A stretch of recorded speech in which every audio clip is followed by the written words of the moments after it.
This is another hydrangea. I like this one for the color. This is called a lemon drop.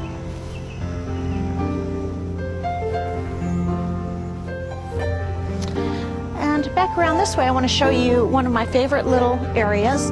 This is a great planting of ferns and hostas.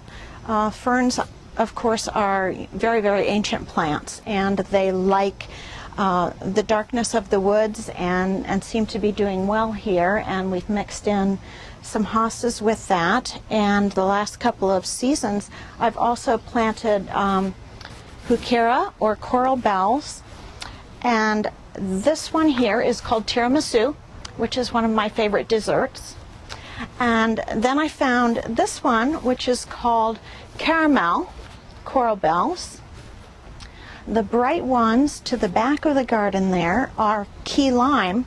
So I think this is sort of my dessert garden now. I just need a little chocolate in here, and you know, it's kind of fun just to enjoy what you're doing. And so I just think this is a nice, calm, peaceful little spot in the yard.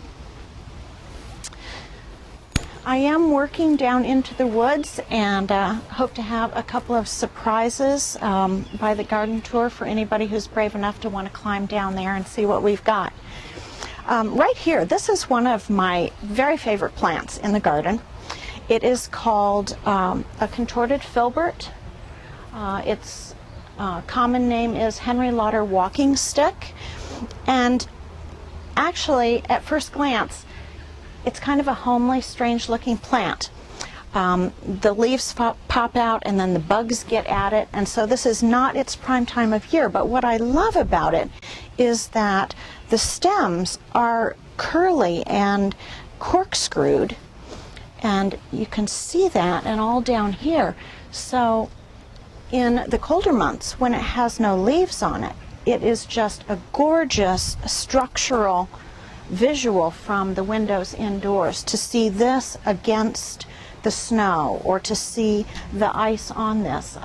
So again, it's just something special at an unusual time of year to really enjoy in the garden.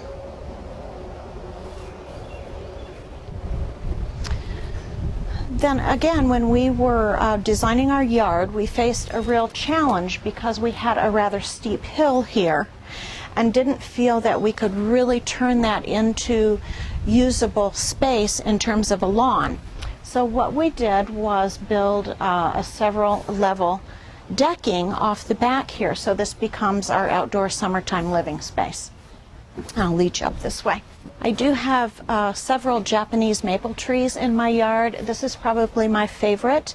It's a variety called Lion's Head, which I assume comes from you know, kind of the shape of the pointed, jagged leaves mimicking a lion's mane. I don't know, but I think it is a beautiful tree. The shape and growth habit of that is very unusual. Several years ago, we had reached the point where the trees were growing in over the deck to the point that this area up here was essentially shaded. And while we enjoyed that, I really felt like we weren't able to see out into the woods, and that's one of the things I love when we're sitting up here, is to watch the birds and just see the nature that's surrounding us. So we cut a number of trees back, and now we've got a great view out into the woods. You might notice also that these white barked trees are sycamores, and they are beautiful, majestic trees.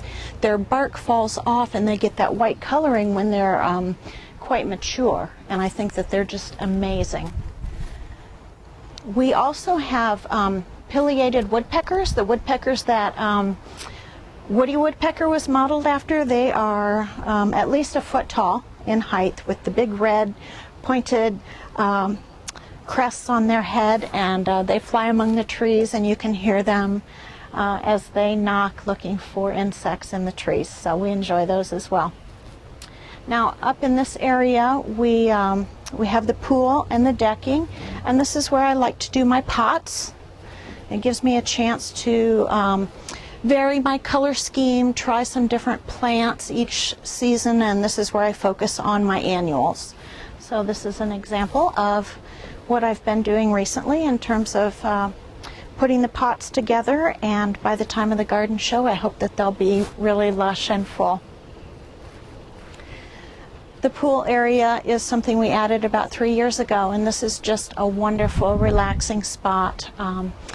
Very quiet and calm, and what I really enjoy about it is that it is a little bit lower than the ground level and the paved area over to the side, so when we're down in the pool we just feel like we're tucked away, our own little slice of paradise here. We also put up some trellising to give us a little privacy.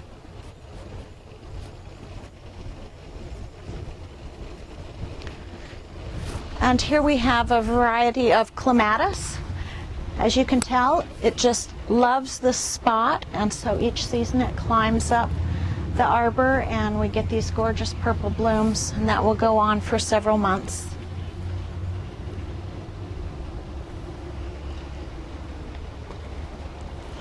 And that's my garden. So I hope you've enjoyed getting a preview, and certainly I look forward to seeing you on June the 20th at the garden tour. Thank you.